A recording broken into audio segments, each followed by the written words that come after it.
Step into a place full of new ideas and opportunities at Techno India University Tripura, where you learn, grow, and build your future. A place that truly helps your dreams become a reality. Santiniketan medical কলেজের ঘটনা নিয়ে BJP সরকারের বিরুদ্ধে ক্ষোভ উগরে দিলেন প্রাক্তন মন্ত্রী মানিক দে।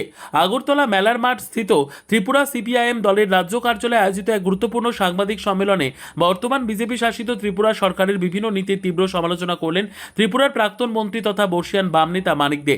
সংবাদ মাধ্যমের মুখোমুখি তিনি প্রধানত তিনটি গুরুত্বপূর্ণ বিষয়ে ত্রিপুরা সরকারের ব্যর্থতা একতরফা সিদ্ধান্তের বিরুদ্ধে ক্ষোভ উগরে দিয়ে বলেন, পর্যাপ্ত চিকিৎসকের অভাব এবং পরিকাঠামোগত ত্রুটি থাকা সত্ত্বেও বাস্তব পরিস্থিতি বিবেচনা না করে আগরতলা জিবিপি হাসপাতালের ডাক্তারদের প্রাইভেট প্র্যাকটিস বন্ধের একতরফা সিদ্ধান্ত নিয়েছে বিজেপি সরকার। এর ফলে ত্রিপুরার চিকিৎসা পরিষেবা সম্পূর্ণ তলানিতে ঠেকেছে এবং সাধারণ মানুষের সমস্যা আরও বেড়েছে। চিকিৎসকদের সঙ্গে কোনো আলোচনা না করেই এই সিদ্ধান্ত নেওয়া হয়েছে। চিকিৎসার অভাবে কারো মৃত্যু হলে সরকারকে তার দায় নিতে হবে। অবিলম্বে এই সিদ্ধান্ত প্রত্যাহার করে আলোচনার মাধ্যমে সমাধানের দাবি জানান তিনি। বিদ্যুৎ নিগমের ব্যর্থতার দায় সাধারণ গ্রাহকদের উপর চাপানো হচ্ছে বলে প্রাক্তন মন্ত্রী মানিক দে অভিযোগ করে বলেন, ফিক্সড চার্জ এবং বিদ্যুৎ মাশুল মারাত্মকভাবে বাড়ানোর ফলে গ্রাহকদের পকেট কাটছে সরকার। বিদ্যুৎ নিগমের নিজস্ব ব্যর্থতা এবং একটি বেসরকারি এজেন্সির 150 কোটি টাকা নিয়ে পালিয়ে যাওয়ার ঘটনা উল্লেখ করে তিনি স্মার্ট মিটার বসানো বন্ধের এবং বর্ধিত মাশুল অবিলম্বে প্রত্যাহারের দাবি তোলেন। ত্রিপুরা শান্তিনিকেতন মেডিকেল কলেজে মনীষা দাস নামে এক মহিলা কর্মীর রহস্যজনক মৃত্যু নিয়ে ত্রিপুরা সরকারের রহস্যজনক নীরবতার সমালোচনা করে তিনি বলেন, এটি হত্যা নাকি আত্মহত্যা তা উদ্ঘাটনে অবিলম্বে বিশেষ তদন্তকারী দল গঠনের দাবি জানান প্রাক্তন মন্ত্রী মানিক দে। ত্রিপুরায় বিজেপি সরকারের শাসনকালে জঙ্গলের রাজত্ব চলছে দাবি করে তিনি বলেন, আগরতলা বটতলা সহ বিভিন্ন এলাকায় নেশার রমরমা বাড়ছে, যা নতুন যুব প্রজন্মকে ধ্বংসের মুখে ঠেলে দিচ্ছে। পাশাপাশি মহিলাদের নিরাপত্তা দিতে সরকার সম্পূর্ণ ব্যর্থ হয়েছে বলেও তিনি অভিযোগ করেন। ত্রিপুরা থেকে বিক্রম কর্মকারের report, crime press Bengal news. গ্রাহকদের কাছে সরকার, আধা সরকারি প্রতিষ্ঠান, বেসরকারি প্রতিষ্ঠান এবং সাধারণ গ্রাহক যারা আছে, কমার্শিয়াল হতে পারে, ইন্ডাস্ট্রিয়াল হতে পারে, বাল্ক হতে পারে, তা এগুলো সব যুক্ত করে প্রায় 2566 কোটি টাকা অনাদায়ী এই টাকা আদায় করতে পারেনি।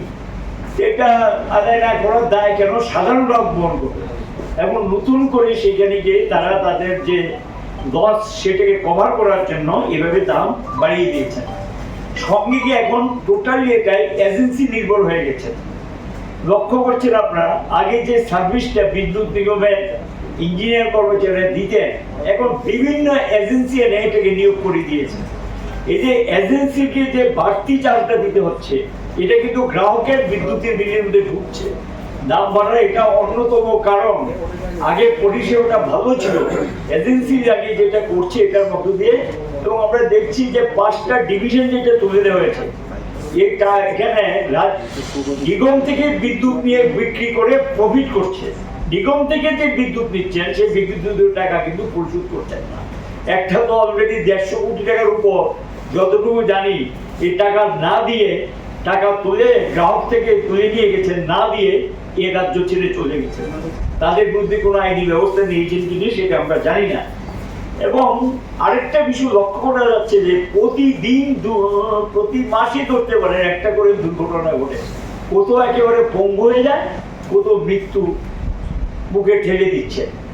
এদেরকে ভালো ট্রেনিং না দিয়ে, সেটা সরকারি এজেন্সি হোক বা বেসরকারি এজেন্সি হোক, খুব রিস্কি কাজ, এইভাবে জীবনহানি ঘটছে সাধারণ শ্রমিকদের, এবং সেখানে এমন কোনো ক্ষতিপূরণ দিচ্ছেন না, খবরও নিচ্ছেন না চিকিৎসা। এটা নিগম চলতে পারে না। আমরা বলবো, যদি সে পঙ্গু হয়ে যায় তার পরিবারের দায়িত্ব বহন করতে হবে নিগমকে। আর যদি চিকিৎসার ক্ষেত্রে তার সমস্ত খরচ নিগমকে বহন করতে হবে। যদি মৃত্যু হয়ে যায়, হয় চাকরি নতুবা 1 কোটি টাকা তাকে দেওয়া উচিত, এবং তার জন্য দরকারি ইন্স্যুরেন্স করে নি। বিভিন্ন রাজ্যে এই ধরনের ইন্স্যুর করা আছে। 1 কোটি টাকা কমপক্ষে একটা পরিবারকে দেওয়া উচিত, এবং সেইভাবে নতুবা চাকরি নতুবা 1 কোটি টাকা নগদে তাদেরকে দেওয়া উচিত বলে আমরা মনে করি। সঙ্গে বলবো, বর্ধিত দাম অবিলম্বে প্রত্যাহার করুন, স্বাভাবিক অবস্থায় ফিরিয়ে আনুন। আর স্মার্ট মিটার আবারও জোর করে চাপিয়ে দিচ্ছেন, আইনে নেই। খসড়া সংশোধনী পার্লামেন্টে 2025-এ উত্থাপন করেছেন, এটা কিন্তু পাস হয়নি। ওটাতে বাধ্যতামূলক করার চেষ্টা করছে, কিন্তু পার্লামেন্টে সেটা পাস হয়নি। এটা কিন্তু গ্রাহকের উপর চাপিয়ে দেওয়া যায় না, এটা ইচ্ছার উপর নির্ভর করে। কিন্তু আমরা লক্ষ্য করছি এখানে নতুন করে আবার স্মার্ট মিটার লাগিয়ে দেওয়ার একটা প্রবণতা শুরু হয়েছে। এটা তো ভদ্রস্থভাবে এটা পকেট কাটা, আধুনিক পদ্ধতিতে পকেট কাটার একটা মাধ্যম হিসেবে এটাকে ব্যবহার করা হচ্ছে। আমি ব্যাখ্যায় যাচ্ছি না, শুধু বিষয়টা আপনাদের সামনে তুলে ধরলাম। আপনারা জানেন বর্তমান আউটপোস্ট থেকে কত হবে? 200 মিটার।